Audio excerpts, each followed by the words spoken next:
লালগোলা গাবতলা। বাড়ি নাই, বাড়ি বিক্রি হয়ে গেছে। স্বামী হজে গেছিল, হজে শেষ হইলো বৃহস্পতিবারে, শুক্রবার জুম্মার নামাজ পড়িও, কারণ স্বামী আমার ইন্তেকাল হয়ে গেছিল। আমি আসার সময় অ্যাক্সিডেন্ট হয়েছিলাম, 13 মাস ভর্তি ছিলাম।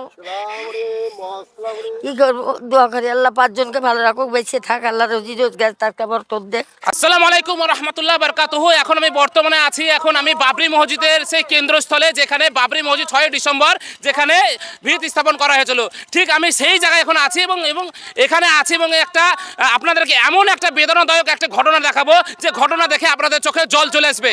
তো আপনাদেরকে একটা অনুরোধ করবো, ভিডিওটি আপনারা প্রচুর পরিমাণে শেয়ার করবেন, আর এমন করে শেয়ার করবেন যাতে প্রত্যেকটা বাড়িতে যেন এই ভিডিওটা পৌঁছে যায়। একমাত্র ভিডিওটা একমাত্র আপনাদের জন্য।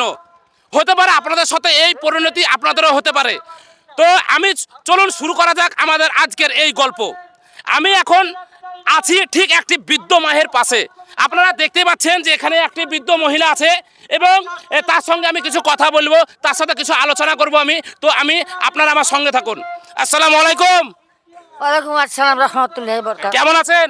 আলহামদুলিল্লাহ ভালো আছি বাপ, আপনারা কেমন আছেন? আলহামদুলিল্লাহ, আল্লাহর রহমতে ভালো আছি। তো আপনি এই যে অল্প এত যে আপনার কষ্ট করে আপনি হাতে আপনার ঠেলা নিয়ে, এই যে এটা কি, এটা ওটা লাঠি।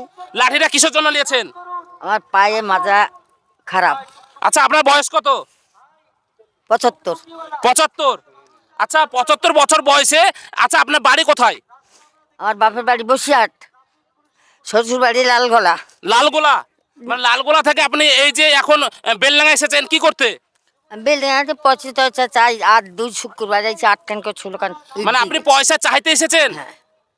আমি ভেবেছিলাম হয়তো আপনি এই বাবরি মসজিদকে দেখতে এসেছেন, আল্লাহর রহমতে দেখতে এসেছেন, কিন্তু আপনি দেখতে এসেছি, পয়সা চাইতে হবে। আগের তারিখ আছে 2 শুক্রবার, পয়সা চাইনি। আমি 8 টান করে ছিল কান, এই 2 শুক্রবারে কিনে দিয়েছি, কিচ্ছু চাইনি। এই যে আপনার 75 বছর বয়স বলছেন আপনি, তারপরে আপনি বলছেন যে আমি টাকা চাইছি, কেন আপনার বাড়িতে কোনো ছেলে মেয়ে নেই? মেয়ে অন্ধ, ছেলে ছেলে অসুস্থ।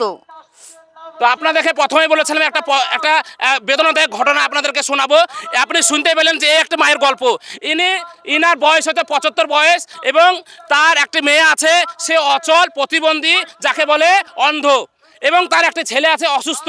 সে কি অবস্থায় আছে হয়তো আমরা জানি না, অবশ্যই আল্লাহ এটা ভালো জানে এবং তার মা ভালো জানে। তো আমরা একটা কথাই বলতে চাই এখানে, যে এই মেয়েটাকে এখন দেখছেন, সে হচ্ছে অসহায়, গরিব, কারণ যার কেউ থাকে না তার থাকে আল্লাহ। আমি হজে মারা গেছে 28 বছর, হয়তো মারা গেছে, জমি জায়গা কিচ্ছু নেই, লোকের বাড়ি থাকি। তো আপনি শুনতেই পেলেন এখানে যে একটা মায়ের একটি গল্প, যে তার স্বামী অনেক অনেক অনেক দিন আগে তার স্বামী ইন্তেকাল করেছে, আলহামদুলিল্লাহ, আল্লাহ তাকে যেন জান্নাতবাসী করুক। এবং তার যে ছেলে আছে সে অসুস্থ এবং তার মেয়ে আছে সে হচ্ছে প্রতিবন্ধী। তো আমি চাই যে এরকম অসহায় মহিলাদের পাশে আপনারা থাকবেন, তার বাড়ি যেয়ে তাদেরকে খোঁজ নেবেন, তাদের কি অবস্থা তারা আপনারা দেখবেন। তো আপনার লালগোলা বাড়ির কোথায় বাড়ি?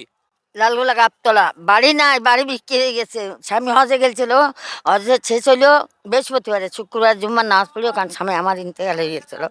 আমি আসার সময় অ্যাক্সিডেন্ট হয়েছিলাম, 13 মাস ভর্তি ছিলাম। কি করবো, দোয়া করি আল্লাহ পাঁচজনকে ভালো রাখুক, বেঁচে থাক, আল্লাহ রোজি রোজগার তার কাপড় তোর দেখ। আচ্ছা, আমার যে দর্শক, যারা আমার ভিডিও দেখবে, যারা আলহামদুলিল্লাহ, যারা আমারও দর্শক যারা আছে, যারা আমার ভালোবাসে, আমাকে আমার ফ্যান ফলোয়ার আছে, তারা আপনাকে সাহায্য করার জন্য তাদের হাত আলহামদুলিল্লাহ বাড়িয়ে দেবে। তারা আপনাকে কি করে আপনার যোগাযোগ করবে আপনার সঙ্গে? একটু ভালো করে বলুন, অ্যাড্রেসটা বলুন, তাহলে আপনার সঙ্গে ওরা যোগাযোগ করতে পারবে। আমার কোথায় পাবা? Lalgola rail gate, Gabtala. আপনি কোথায়? আপনি কে হচ্ছেন ওর? আমার কেউ না, আমাদের বাড়ি লালগোলা। আপনি এদিকে আসুন একটু, বললো গাবতলা। এদিকে আসুন, এদিকে আসুন। আচ্ছা, আপনার এর কি চেনাশোনা লাগে? আচ্ছা, আপনি কি চিনেন ওই মহিলাকে? চিনি না, মুখ ঢেকে না, চিনতে পারবে না। আমার বয়স্ক লোক না, অনেক বয়স। আমার যাওয়া আসার দিকে নেই, 12 টাকা করতে গাবতলা বাড়ি স্টেশনের পাশেই। স্টেশনের পাশে? হ্যাঁ, গাবতলা। তাহলে গাবতলা বাড়ির লালগোলা স্টেশনের পাশে ইনি থাকে। অবশ্যই দেখতে পাচ্ছেন ইনি একটা পায়ের অসুস্থ আছে এবং হাতে আঠি দিয়ে থাকে। আপনারা যদি অবশ্যই আপনারা যাকে, নাম কি? হাতটা তো সব ভাঙা ভাঙা। হাত। আপনার নামটা বলুন তো। ছেলের নামটা কি? ছেলের নাম সাদিকুল শেখ।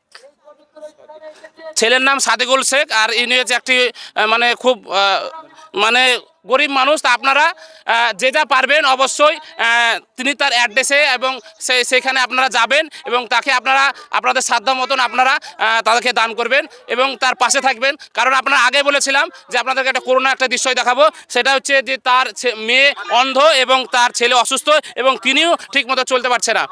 তো আমরা পৃথিবীতে এসেছি এই জন্যই আল্লাহর গোলামি করার জন্য। তো আমরা আল্লাহর গোলামির সঙ্গে সঙ্গে মানুষের কিছু ভালো করব, আমরা এটাও চাই। তো আপনারা হয়তো আপনাদের ছেলে মেয়ে আছে, তারা পড়াশোনা করছে, ভালো ভালো আপনারা চাকরি আপনি ব্যবস্থা করে দিচ্ছেন, হয়তো ভালো জায়গায় তাদেরকে আপনারা পড়াশোনা করাচ্ছেন, কিন্তু ইনি দেখেন, ইনি দুটো ছেলে থাকতেও তিনি আজকে রাস্তায়। এটা আমাদের থেকে এই জিনিসটা থেকে আমাদেরকে শিক্ষা নিতে হবে, যার কেউ না তার আল্লাহ থাকে। তো আপনারা অবশ্যই এই মহিলাটাকে আপনারা অবশ্যই একটু দেখবেন এবং তার পাশে থাকবেন। আর যারা ইনাকে কিছু দিতে চান অবশ্যই আপনারা আমাকে আমার এই যে আমার অ্যাকাউন্টে আপনারা অবশ্যই, আমি এখানে আপনাদেরকে অ্যাকাউন্টে আমি আমার ফোনপে দিয়ে দেবো, আপনারা অবশ্যই ওখানে আপনার টাকা আপনারা ওখানে দিবেন। আলহামদুলিল্লাহ আমি ইনাকে সমস্ত টাকা আল্লাহর রহমতে এনাকে আমি বুঝিয়ে দেবো। তো আপনারা ভালো থাকবেন, সুস্থ থাকবেন এবং আপনারা বেশি বেশি করে ভিডিওটা শেয়ার করে এনার পাশে থাকবেন। তো আপনারা ভালো থাকেন, সুস্থ থাকুন। আসসালামু আলাইকুম ওয়া রাহমাতুল্লাহ ওয়া বারাকাতুহু।